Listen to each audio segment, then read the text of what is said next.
Welcome to Munir alive reactions. मेरा नाम Munir alive है और मैं एक पाकिस्तानी हूँ। आज मैं जिस वीडियो के ऊपर रिएक्शन और रिव्यू देने जा रहा हूँ वो है चाइना वर्सेस इंडिया से रिलेटेड। जैसा कि आपको पता है कुछ अर्सा पहले चाइना और इंडिया की आपस में लड़ाई हुई थी लद्दाख के एरिया के अंदर। तो अब रिसेंटली कल इन्होंने आपस में एक कोई एग्रीमेंट किया है जिसकी इन्फॉर्मेशन लेने के लिए हम आज की वीडियो देखेंगे वर्ल्ड अफेयर्स की, जो कि आपको पता है प्रशांत धवन का चैनल है। वीडियो का टाइटल है India China Pangong lake agreement has India made a mistake. India के अंदर भी ओपोजिशन काफी इसको तनकीद का निशाना बना रही है कि ये एग्रीमेंट इंडिया ने अपना जो एरिया है वो चाइना को ही दे दिया है। तो इसमें देखते हैं कि इनका क्या पॉइंट ऑफ व्यू है और ये कैसे उस एग्रीमेंट को बयान कर रहे हैं। तो आइए सबसे पहले इस वीडियो को देखते हैं, उसके बाद मैं अपना रिव्यू दूंगा। नमस्कार दोस्तों, वेलकम टू वर्ल्ड अफेयर्स। मैं हूं प्रशांत धवन। नाउ अब तक आपने न्यूज़ सुन ली होगी कि पैंगोंग लेक के आसपास डिसएंगेजमेंट प्रॉपर तरीके से स्टार्ट हो चुकी है। इंडिया और चाइना के बीच में एक एग्रीमेंट हो चुका है जिसके अंदर दोनों साइड्स की आर्मी अब पीछे हट रही है। ये काफ़ी अच्छी बात है और सबसे ज़्यादा इंपॉर्टेंट बात यहाँ पे नोट करने वाली है जो द हिंदू ने पॉइंट आउट किया है कि इंडिया और चाइना ने एग्री किया है कि जो प्री अप्रैल 2020 की पोजीशन थी वहां पर हम पहुंच जाएंगे। तो ये अपने आप में बहुत बड़ा संकेत है ना। मैं ये मेंशन कर दूं, ये सिर्फ पैंगोंग लेक के लिए किया गया है। ओके। बाकी और जगह जो स्टैंड ऑफ अभी भी कायम है वो बना रहेगा, क्योंकि आपको पता होना चाहिए कि अभी भी इंडिया चाइना की आर्मीज आमने सामने खड़ी है डेप्सैंग के आसपास। इवन सदर्न पॉइंट्स में आप अगर देखोगे तो वहां पर भी अभी स्टैंड ऑफ कायम है। अभी जो यहाँ पे एग्रीमेंट हुआ है ये सिर्फ पैंगोंग लेक के लिए हुआ है। और एक इंटरेस्टिंग बात यह है कि जिस दिन ये एग्रीमेंट साइन हुआ उसी दिन रशियन मीडिया ने अब यह बात क्लेम करनी स्टार्ट कर दी है कि गलवान वैली के इंसिडेंट में चाइना के 45 सोल्जर्स मारे गए थे। आपको याद होगा गलवान वैली में इंडिया ने ऑफिशियली यह बात डिक्लेयर करी है कि इंडिया के 20 जवान वीर गति को प्राप्त हुए।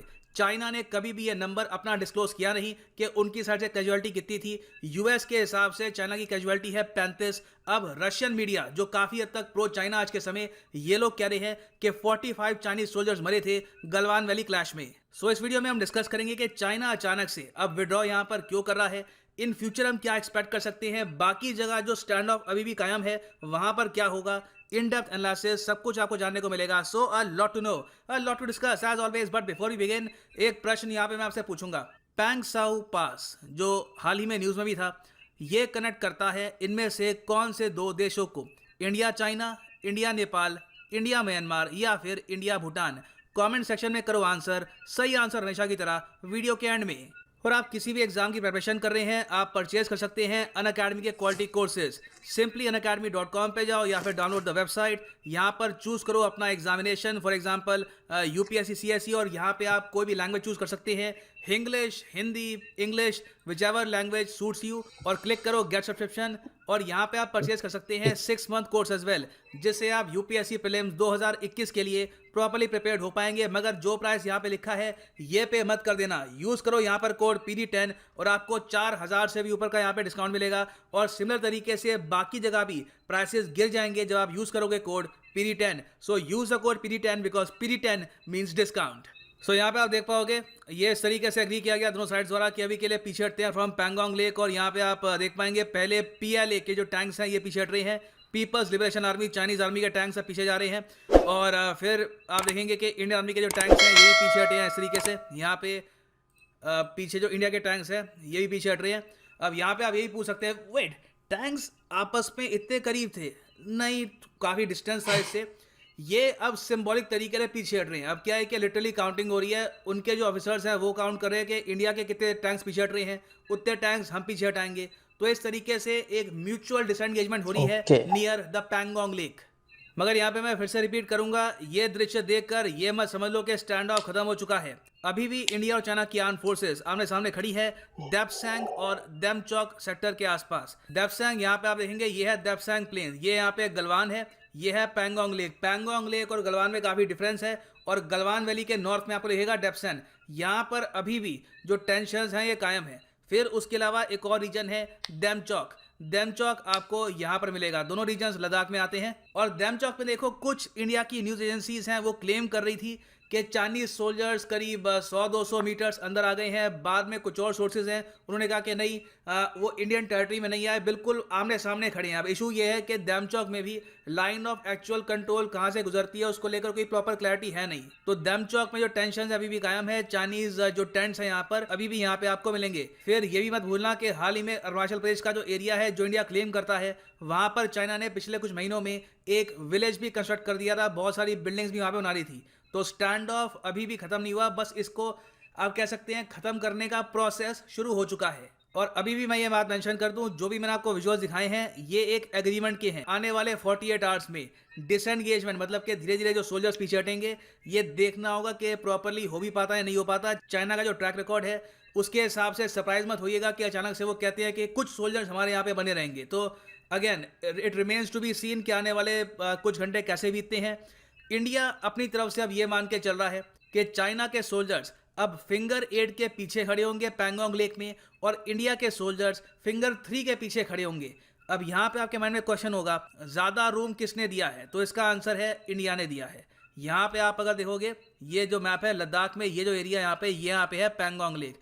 अब पैंगोंग लेक के दो बैंक्स हैं, एक तो है नॉर्दर्न बैंक, फिर सदर्न बैंक। जो आजकल हम बात करते हैं फिंगर 1 2 3 4, ये आपको मिलेगी नॉर्दर्न बैंक्स में। ये यहाँ पे है फिंगर्स 1 2 3 4 5 करके 8 फिंगर्स प्राइमरली हैं, जो बहुत ज़्यादा न्यूज़ में थी हाल ही में। अब इंडिया ने यहाँ पर क्या एग्री कर लिया है कि इंडिया के जो सोल्जर्स हैं ये फिंगर 3, ये यहाँ पे है फिंगर 3, इसके आगे नहीं बढ़ेंगे। और चाइना बिल्कुल जो इंडिया के हिसाब से लाइन ऑफ एक्चुअल कंट्रोल है फिंगर 8 के पार, यहाँ पे होंगे चाइना के सोल्जर्स। अब आप सोच कर देखिए, लाइन ऑफ एक्चुअल कंट्रोल जो इंडिया का वर्जन है उसके बिल्कुल करीब रहेगा चाइना।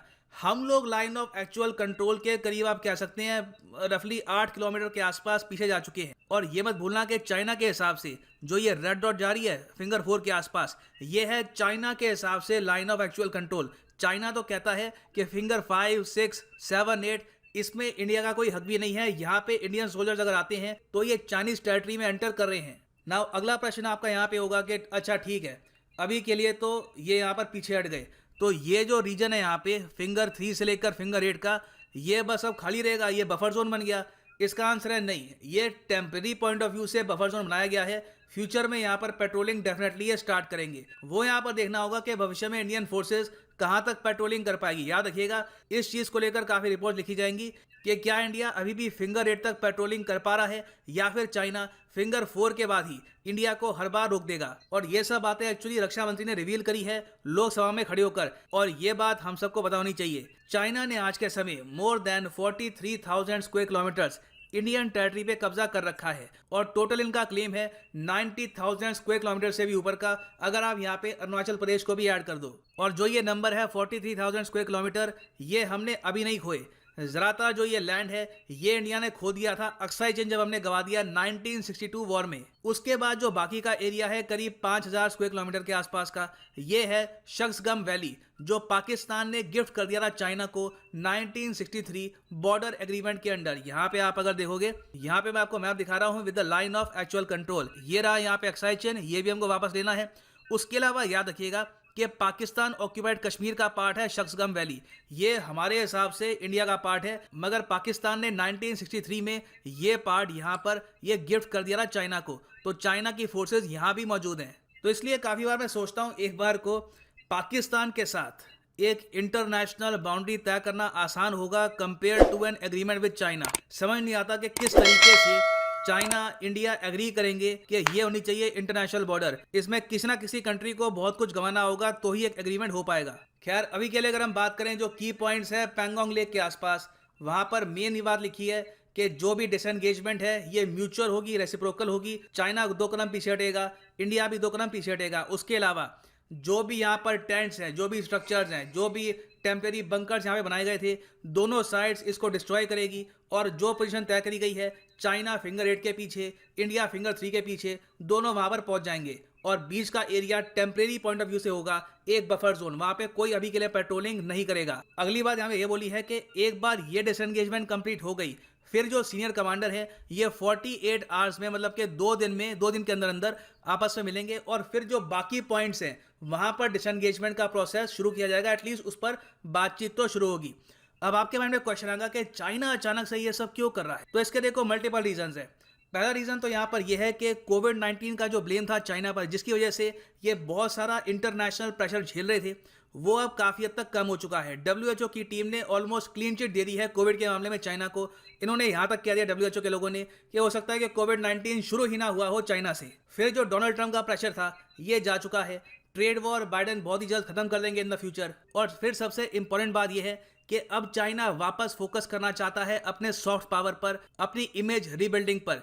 इसके लिए ये लोग बहुत ही अग्रेसिवली विंटर ओलंपिक्स 2022 को प्रमोट भी कर रहे हैं और ओपनली इन्होंने ये भी कह दिया कि कोई भी देश अगर इसको बॉयकॉट करेगा तो चाइना उस देश पर सैंक्शंस भी इंपोज कर देगा। तो चाइना ने ओपनली यहाँ पर ये कह दिया है कि हम चाहते हैं कि मैक्सिमम कंट्रीज चाइना के विंटर ओलंपिक्स में पार्टिसिपेट करें। फिर एक और रीजन यहाँ पर यह भी है, इंडियन पर्सपेक्टिव से आप अगर देखें तो ब्रिक्स का जो समिट है इस बार ये होगा इंडिया में। 2021 में जो ब्रिक्स का समिट होगा, this will be held in India. अब प्रोबेबिलिटी यहाँ पे ये बताई जा रही है कि इस बार लीडर्स फिजिकली प्रेजेंट होंगे। Vladimir Putin, Ramaphosa, Bolsonaro, Xi Jinping, ये सब फिजिकली इंडिया में आएंगे और एक प्रॉपर समिट होगा। इस बार का समिट इंटरनेट के थ्रू वर्चुअल कॉन्फ्रेंस में नहीं होगा। तो समिट के लिए भी यहाँ पे एक माहौल बनाया जा रहा है, क्योंकि ऑब्वियस ही बात है, अगर पैंगोंग लेक के आसपास टेंशंस बरकरार रहती है, ऐसे टाइम में चाइना के प्रेसिडेंट आते हैं इंडिया में, तो इससे चाइना की भी काफ़ी आलोचना होगी। तो चाइना ने बहुत ही स्ट्रेटेजिक पॉइंट ऑफ व्यू से ब्रिक्स समिट को ध्यान में रखते हुए डिसएंगेजमेंट स्टार्ट कर दी है। पॉसिबिलिटी है कि इन द फ्यूचर अगर इंडिया कोई स्टेप लेता है, जैसे फॉर एग्जांपल यूएस के साथ रिलेशंस और स्ट्रॉन्ग करना, कोई मिलिट्री एक्सरसाइज करना नियर अरुणाचल प्रदेश, लद्दाख, तो वापस ये एक स्टैंड ऑफ शुरू भी कर सकते हैं भविष्य में। और यहाँ पे आप पूछेंगे ब्रिक्स समिट क्या चाइना के लिए जेन्युइनली इतना इंपॉर्टेंट है? देखो, मैंने आपको बता दिया, अब चाइना का आने वाले 10 साल में फोकस होगा इमेज रीबिल्डिंग पर। पैंडेमिक ने इनकी इमेज को बहुत नुकसान पहुंचाया है। अब दुनिया भर में आप देखोगे कि ये लोग अपनी सॉफ्ट पावर की बात करेंगे। आप ये भी हो सकता है देखें कि हॉलीवुड में कई मूवीज़ बने जहां पर चाइना की ये तारीफ करें कि चाइना ने किस तरीके से पैंडेमिक हैंडल किया है। कई डॉक्यूमेंट्रीज बने कि चाइना का कैसे पॉजिटिव रोल है। हिस्ट्री ऑल टुगेदर नई तरीके से लिखी जाएगी आने वाले 10 साल में, और चाइना अपने आप को प्रोजेक्ट करेगा as a responsible new world leader. अच्छा, यहाँ पे आप पूछ सकते हैं कि सर आपने बता दिया कि नॉर्दर्न बैंक में यहाँ पर जो 2 फिंगर 4, 3 जो ये आपने समझा दिया, यहाँ पे पीछे हटेंगे। जो सदर्न बैंक है यहाँ पर, जहाँ पे इंडिया ने काफ़ी सारा नया एरिया एक्वायर कर लिया था, यहाँ पे इंडिया का कंट्रोल था, यहाँ पर भी क्या डिसएंगेजमेंट होगी? तो जी, रक्षा मंत्री ने यहाँ पे कहा है कि यहाँ से भी इंडिया और चाइना पीछे हटेंगे, मगर पहले जो डिसएंगेजमेंट हो रही है ये होगी यहाँ पर नॉर्दर्न बैंक में। सदर्न बैंक पे डिसएंगेजमेंट कैसे होगी, कितनी होगी, किस लेवल पर होगी, अब तक इसके बारे में कोई डिटेल सामने आई नहीं है, तो इसलिए मैंने इसको अभी ज़्यादा कवर किया नहीं। बाद में डिटेल्स आएंगे तो उस पर एक अलग से वीडियो मैं बना दूंगा।